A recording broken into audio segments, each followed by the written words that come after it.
Hi అండి. Nursing స్టాఫ్‌కి duty ఎలా ఉంటాయనేది చాలామందికి డౌట్ ఉందండి.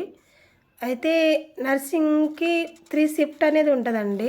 మార్నింగ్ 8 నుండి మధ్యాహ్నం 2 వరకు, 2 నుండి నైట్ 8 వరకు, 8 నుండి మార్నింగ్ 8 వరకు.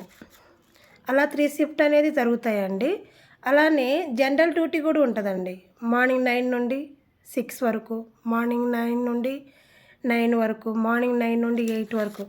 అలా ఒక్కొక్క హాస్పిటలు దాన్ని బట్టి టైం అనేది చేంజ్ అవుతుందండి. దానికి జనరల్ షిఫ్ట్ అని చెప్తారండి.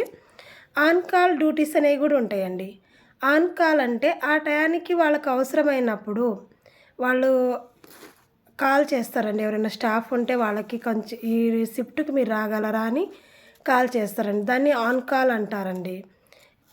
కాలింగ్ డ్యూటీస్ అని కూడా ఉంటాయండి. అది కూడా సేమ్ ఇలానే.